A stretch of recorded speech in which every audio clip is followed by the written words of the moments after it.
In Dibac, a block is a collection of objects that are combined into a single named object.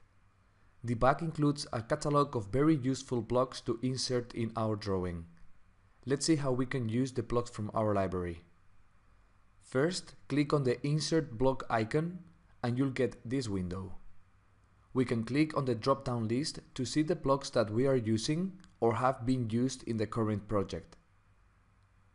To open a new block, click on the File button and explore your folders to find one. In this case, I'm going to use one of the default blocks, so I click on Object 2D, Furniture, and Seats. If I click on one file, I'll see the preview of the block. Now I can use the arrow keys to see the preview of all the blocks in this folder. In this case, I'm going to use this armchair. I click OK, and the block is now displayed in the window. I have a few insertion options. I can use the insertion point, scale, and rotation.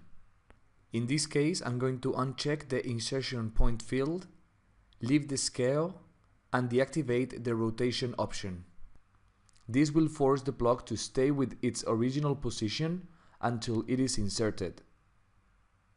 As you can see, I can move the block freely in the workspace, but there is no way to rotate the block yet. I would have to click somewhere to insert the block, and now I can rotate the block. If I want to force the rotation to a vertical or horizontal orientation, I can enable the orthogonality, move the mouse to rotate the block, and click once again to confirm the insertion.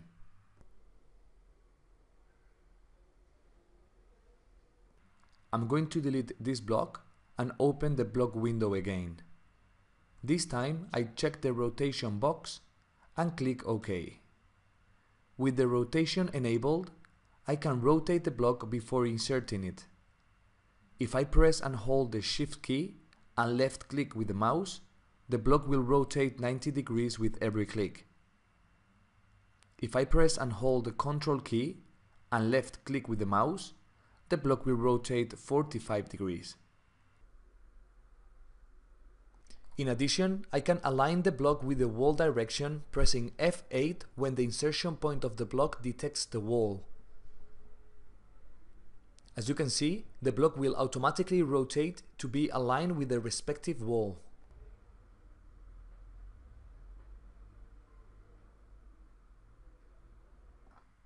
Let's open the block window again and check the auto rotation box. Now the block will rotate automatically every time it detects a wall. There is no need to do any clicks with the mouse anymore. However, note that this auto rotation is set with respect to the block axis. In this case, the block rotates towards the opposite direction, but we can easily fix this in the block insertion window. In the rotation field, we can add a rotation value to increase a certain amount of degrees after being inserted or when using the rotation. I'm going to set a rotation increase of 180 degrees and keep the auto rotation enabled. Now, every time the block detects a wall, it will orientate itself with respect to the wall and increase the rotation 180 degrees.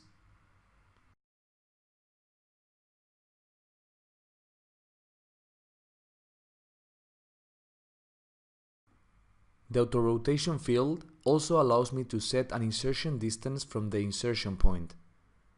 I set a distance of -0.2, and now every time the block is inserted in a wall, the block will be placed at 20 centimeters towards the negative y-axis of the insertion point.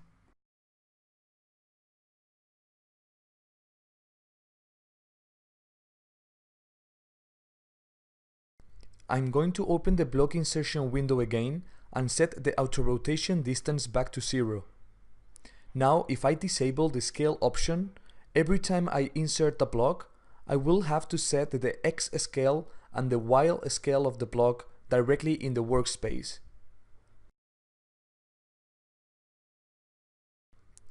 If I enable the scale again, I could make the armchair twice as big, setting a value of 2. I can also make the armchair to be half its size, setting a value of 0.5.